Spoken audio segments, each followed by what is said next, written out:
Donald Trump and the Republican Party have about driving down energy costs, their first decisions are actually to drive up energy costs, including prices at the pump across the United States. And that has knock-on effects across the entire economy, right? These prices are not just contained. They're not just hiking prices on oil and gas. Oil and gas prices will then hike up prices on groceries and pretty much any good that gets transported, as well as housing and construction. I think what we need to really hone in on here is the fact that what we're seeing is that the Trump administration is saying one thing, but doing another. And if the Trump administration is promising to lower energy prices, it's important for us to ask, why are they making decisions to do the opposite? Apparently, Democrat gaslighting produces zero emissions. Folks in Southeast Michigan have experienced their jobs being extinct, being shipped to other states, being shipped to other countries because Green New Deal woke policies do not work in the real world. Let's look at this from a 30,000-foot view.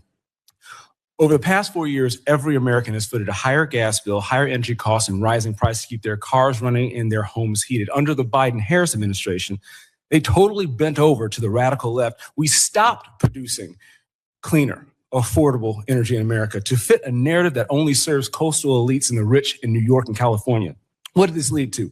Our strategic petroleum reserves hit lows we haven't seen since I was a baby. That meant U.S. relying on energy that was unclean, energy that I would note are from dictators and despots in Moscow and Beijing and Tehran. Here's the inconvenient truth for my friends on the left.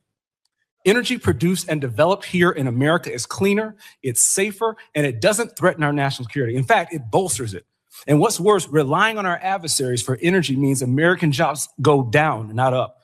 My constituents in the Detroit area are all too familiar with this, seeing the reckless policy effects of the EV mandates. Another failed policy billable to the Biden administration is importing sour crude, which has funded our adversaries. And we talk about infrastructure investments on the left side. Well, how about shutting down the Keystone Pipeline, which got rid of 11,000 union jobs? Now, the Democrats' Green New Deal agenda is the grim reaper for American jobs and actually clean energy.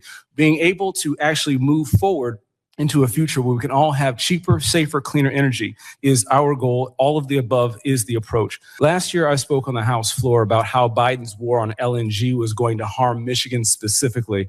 We have 1.1 trillion cubic feet in underground storage, which is one eighth of the entire nation's natural gas storage capacity. Given DTE and consumers' baseload requirements that are increasing over the years versus the regulations in Michigan, we've been dealing with heavy-handed restrictions on building additional natural gas facilities and the supporting infrastructure requirements that we need to convey that safely with less power outages across the state.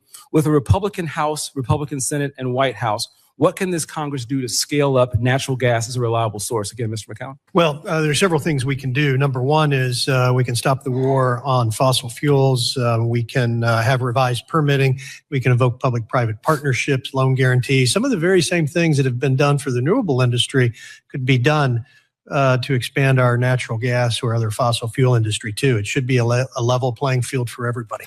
We all want clean air. We all want clean water. We all want to reduce pollution, but we also don't want to send our countrymen to the poorhouse trying to pay for sunshine and rainbows